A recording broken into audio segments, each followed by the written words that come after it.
আসসালামু আলাইকুম প্রিয় দর্শক, আশা করি আপনারা সকলেই ভালো আছেন। আমিও ভালো আছি।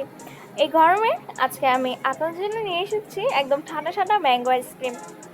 তো এটি বানানোর জন্য আমি একটি পাতিলে 2 কাপ পরিমাণ দুধ নিয়ে নিয়েছি। এবারে দুধটাকে ভালো করে জাল করে ঘন করে দিতে হবে। তো দুধটাকে আমি ভালো করে জাল করে প্রায় 1 কাপ পরিমাণ নিব এবং এটি জাল করার পরে কিন্তু একদম ঘন দুধ দেওয়া লাগবে। তো এটা আমি ভালো করে জাল করে নিয়েছি এবং এই পর্যায়ে কিন্তু আপনারা অবশ্যই কিছুক্ষণ পরপর নাড়বেন। তো আমার দুধটা কিন্তু বলক আসা শুরু হয়ে গিয়েছে। তো এখন আমি এটাকে নামিয়ে রাখবো। এবার একটা ব্লেন্ডার আমি নিয়ে নিয়েছি। এবার এর মধ্যে আমি দিয়ে দিব সেই জাল করে রাখা দুধটা। তো দুধটা আমি এখানে দিয়ে দিচ্ছি। তারপরে মধ্যে করে দিয়ে দিব আমি আমটাকে ভালো করে একবার আগে ব্লেন্ড করে নিয়েছি। এই আমের পিউরিটা আমি এটার মধ্যে দিয়ে দিচ্ছি এবং এটা আমি প্রায় 1.5 কাপ পরিমাণ নিয়েছি বা 1.5 কাপের একটু কম। আর দিয়ে দিচ্ছি চিনিটা আপনারা আপনাদের স্বাদ অনুযায়ী দিবেন। আপনাদের আম যদি অনেক বেশি মিষ্টি হয় তাহলে চিনি না দিলেও পারেন।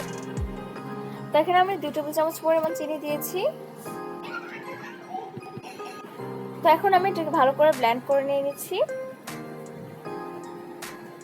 তো এবার এটা ব্লেন্ড করা হয়ে গেলে দেখুন এরকম একদম স্মুথ একটা ব্যাটার তৈরি হবে। এবার এটাকে আমি আইসক্রিমের বাটিতে ঢেলে নিব। তো দেখুন আমি আইসক্রিমের বাটিতে এটা কিন্তু ঢেলে নিয়েছি।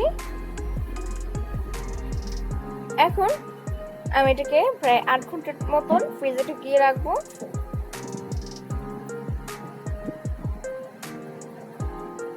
তো এখন আমি এগুলো উপরে কাঠি দিয়ে দিচ্ছি। আপনারা চাইলে নর্মাল যে কাঠিগুলো থাকে সেগুলো বাজার থেকে কিনে ব্যবহার করতে পারেন। তো এখন আমি এটাকে 8 ঘন্টার জন্য ফ্রিজে ঢুকিয়ে রাখছি।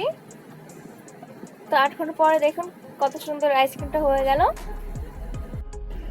এবং এটি বের করার আগে কিন্তু অবশ্যই 1 মিনিটের মতন করে রেখে দিবেন, তাহলে কিন্তু এগুলো ভেঙে আসতে পারে। আর যদি আপনার খুব বেশি তাড়া থাকে তাহলে পানিতে ভিজিয়ে রাখবেন কিছুক্ষণ, তাহলে এটি খুব সুন্দর করে খুলে আসবে। তো আমাদের এই ভিডিওটি যদি আপনাদের কাছে ভালো লেগে থাকে অবশ্যই এটি লাইক করবেন এবং চ্যানেলটি সাবস্ক্রাইব করতে ভুলবেন না। আপনারা সকলে ভালো থাকবেন, সুস্থ থাকবেন। আল্লাহ হাফেজ।